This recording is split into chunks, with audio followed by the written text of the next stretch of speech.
Kuu kuumottaa kirkkaana taivaalla. On pakkasta 25 astetta. Olemme täällä Ahvenisen toimintakeskuksella ja joukossamme on Ahvenisen notkolla asuva runonkirjan tehnyt Niina Sorsa. Kädessäni on sinun runokirja. Mistä idean tähän kirjaan sinulta tuli, Niina Sorsa? No, runokirja on ollut semmoinen monen vuoden unelma ja jota on ajatellut silleen, että sitten joskus minä teen runokirjan. Ja se varsinainen liikkeelle paneva voima sitten syntyi tämmöisestä runosta suorastaan saunan lauteilta. Eli tämän kirjan nimi on Hymyn heruttaja ja tämä on sen nimiruno. Hymyn heruttaja. En tiedä, oliko se kiukaan kuiskaus, padan porina, tuulen huminan hormissa, seinällä eukalyptyshöyryissä harottavat varpaat, vaiko saunaperhosen siiveniskut. Ehkä se oli sittenkin saunatontun suudelma.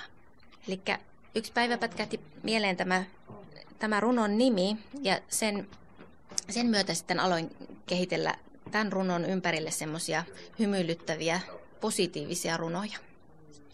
Kuinka syntyi idea yhdistää runot ja kuvat? No siinä on minun 2 rakasta harrastusta, niin se nyt meni luonnollisesti yhteen ja olen aika paljon sitä tehnytkin jo ennen tätä kirjaa, että olen laittanut näytille tuonne Facebookiin kavereille runoja ja kuvia. Kirjoitatko kuvista vai inspiroiko tietty runo kuvaamaan? No oikeastaan sekä että. Monesti ehkä voi olla, että se kuva niin kuin on siinä, että sen perusteella voi syntyä runokin, mutta tähän kirjaan esimerkiksi on koottu niin kuin noin 3 vuoden ajalta sekä runoja että kuvia. Ja niitä on niin kuin laitettu kansioihin ja sieltä katsottu, että mitä niissä olisi yhteistä. Ja sillä perusteella sitten, mutta että molemmin puolin inspiroi. Mikä on kirjan sanoma? No oikeastaan senkin voisi kiteyttää yhteen ja ensimmäiseen runoon, millä tämä kirja alkaa. Eli tämmöinen lyhyt japanilaistyyppinen haiku. Hetkissä ovat onnenpisarat somat, poimi ja nauti.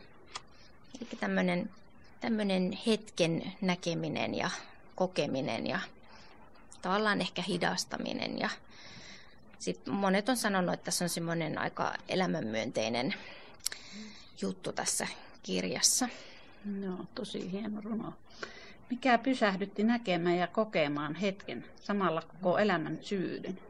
Olen miettinyt sitä, että mikä se voisi olla semmoinen pysähdyttävä juttu, että monestihan ihmiset niin kuin jonkun kriisin kautta sitten niin kuin heräävät erilaiseen elämään ja eri tavalla katsomaan asioita. Että ainakin yksi semmoinen tekijä, milloin niin kuin paljon rupesi kiinnittämään kaikkein pieneen huomiota, oli se, kun asuin vuoden tuolla Varparannalla semmoisessa mökissä yksinäni, jossa oli toki sähköt, mutta että vedet kannoin kaivosta ja ulkohuussi oli ainut peseytymispaikka oli ulkosauna ja lämmittelin puilla siellä ja semmoista hyvin alkeellista elämää, niin siinä niin kuin oppi arvostamaan tuommoisia ihan pieniä asioita, semmoisia kuin että voit kädet pestä niin kuin juoksevan veden alla, että sellaisia asioita.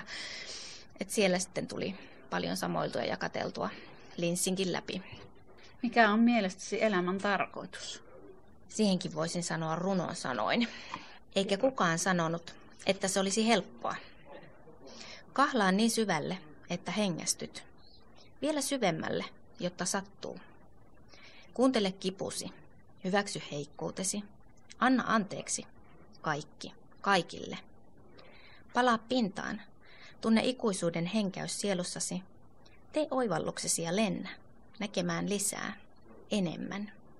Mistä unelmoit ja mikä antaa voimaa sinulle? Onko mulla unelmia enää? Minusta tuntuu, että mulla ei välttämättä semmoisia, me en hirveästi enää haaveilla, että me en niin kuin elän niitä, että me en niin kuin nyt on ruvennut toteuttelemaan kaikkea sellaista, mitä me on ennen haaveillut, että me on ruvennut elämään niitä todeksi, että ne ei ole semmoisia kaukaisia, että me on ajatellut, että ne on ihan saavutettavissa olevia asioita ja voimaa saa luonnosta aika paljon. Joo, se on tosi hieno asia. Oliko tämä ensimmäinen runojulkaisusi, minkä teit? No joo, kirja oli ensimmäinen, mutta että me on alusta asti, kun me on ruvennut runoilemaan, niin me on aina laittanut ne suoraan niin kuin esille. Et minä en ole piilotellut niitä pöytälaatikoihin. Ne on aina ollut tuolla netissä kaikkien luettavana ja sillä tavalla julkaissut niitä. Ja sitten on laulun sanotuksia. Niissä on julkituotuja runoja myös. Kirjana eka. Kuinka kauan kirjan tekemiseen meni sulla?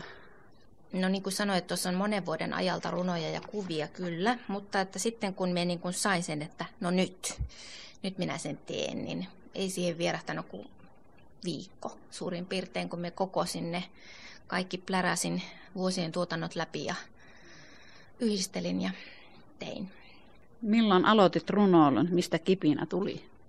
Siitä on semmoinen ehkä noin 6 vuotta, kun meille ensimmäisen kerran netti hankittiin ja tietokone. Ja silloin olin semmoisella tanssiaiheisella keskustelupalstalla, kirjoittelin tanssiharrastuksen puitteissa ja siellä sitten kaiken maailman semmoisen tiukan tekniikkaväännön sekaan rupesi heittelemään kevennykseksi tuommoisia runoja, että niitä rupesi pulppuilemaan sieltä, niin kun, että ne oli siihen aikaan semmoisia riimittelyjä juttuja, että siitä ne on muuttunut paljonkin nuo runot. Niin siitä se niin kuin lähti. Ja sain sieltä sitten palautetta paljon, että kirjoitan lisää vaan, että ne on kivoja.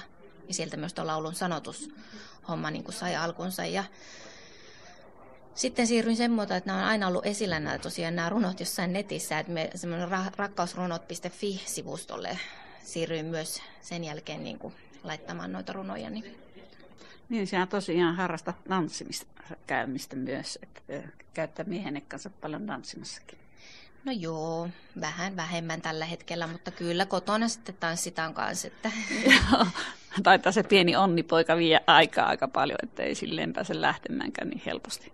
No niin, se on totta, mutta Onnikin on kova tanssimaan, tanssii meidän kanssa aina kotona sitten. Ja kyllä se kesälavoille pääsee mukaankin aina silloin tällä. Joo, se on tosi hyvä harrastus. Kirjoitatko omasta elämästä myös? No kyllähän ne jollakin tavalla tietysti kumpuaa sieltä. No ehkä aika paljonkin. Et mulla on aika monentyyppisiä runoja, että toiset on semmoisia niin sanottuja tunteenpurkurunoja, että niissä voi olla niin kuin aikoinaan ollut hyvinkin synkkiäkin sellaisia, että on niin kuin purkanut tunteitaan niihin. Mutta semmoisia niin kuin omia havaintoja ja joskus tietysti niin kuin ystävien elämäntilanteista semmoisia empatiatyyppisiä runoja niin kuin pulppuilee tavallaan ohjeeksi, mutta myös aika pitkälle me kirjoitan kuitenkin itselleni silleen, niin kuin, että myös muistutukseksi itselleni. Joo. Että me olen nyt havainnut näin, että muista se. Mikä runo on kirjassasi mieluisin? Ja luen sulla useampiakin runoja?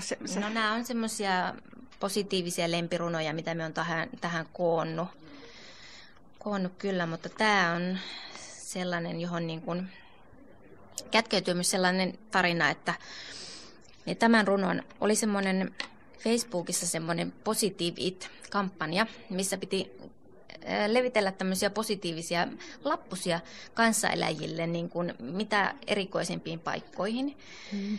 Ja minä sitten otin kohteekseni Pohjois-Karjalan keskussairaala ja siellä on itse asiassa tänäkin päivänä tuolla alakerran desinfiointipullossa yksi mun runo esillä. En tiedä, onko muualla. Mutta sitten laitoin myös naisten huoneeseen vessan peilin viereen tällaisen runon. Ja sain sitten palautetta siitä sillä samaisilla sivuilla. Joku oli löytänyt sen ja kirjoitti sen runon sinne. Ja sanoi siitä, että voi että se tuntui hyvältä, että kun kipeänä meni sinne niin kuin sairaalaan apua saamaan ja sitten meni ennen sitä käymään vessassa ja näki tämmöisen runon, niin se oli tuntunut hyvältä. Niin ehkä tämä on se lempiruno. Jos tänään tarjoaisin sinulle peilin, josta näkisit, kuinka kaunis oletkaan, kaikkien tarinoittesi takana, kipujasi korkeammalla, uskaltaisitko katsoa?